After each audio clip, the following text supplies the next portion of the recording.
Hello বন্ধু, আপনাদের মাস্কের বিষয় আমি আগেও বলেছি, পুনরায় আরও একবার বলতে যাচ্ছি। যেহেতু এটা শীতের ওয়েদার, গরমের ওয়েদারটা একরকম টান হবে, তো শীতের ওয়েদারটা অন্য প্রসেসে করতে হবে। তো এই দেখুন, মাস্কটা প্রথমে আমি নিচ্ছি, কিছুটা ঢেলে নিলাম, সম্পূর্ণটুকু না, কিছুটা ঢেলে নিলাম। ঢেলে নিয়ে এবার আপনাদের মারার পদ্ধতিটা আগেও আমি দেখিয়েছি।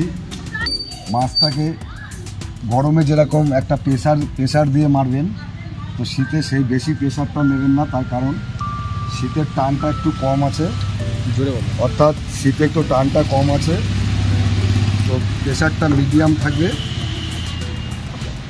তো এইভাবে খাইয়ে যাবেন।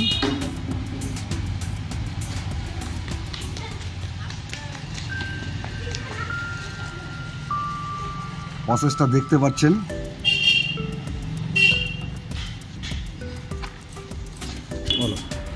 আমি কিন্তু প্রথমে এটাকে 3-4 কোট ছেড়ে খাইয়েছি, মানে ছেড়ে বলতে যেটাকে অ্যাকচুয়ালতে বলা হয় মানে লুজ করে খাইয়েছি।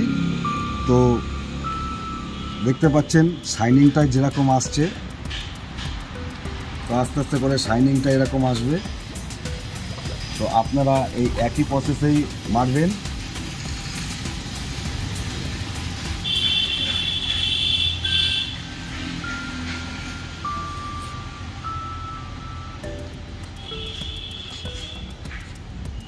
যদি আপনাদের মনে হয় যে শাইনিংটা প্রচুর পরিমাণে করবেন, অর্থাৎ পিউ পলিশের মতো, তো এটাকে একটু লাস্টে থিনার দিয়ে নেবেন,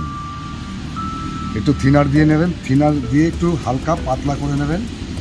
তো পাতলা করে আবার মারবেন, দেখবেন শাইনিংটা ভালো আসবে এবং গ্লেজটা উজ্জ্বল হয়ে উঠবে।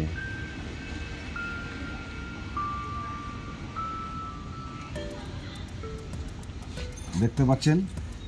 তো এইভাবেই কাজটা করবেন এবং টেকসই এবং লংজিভিটিটা খুবই ভালো থাকবে।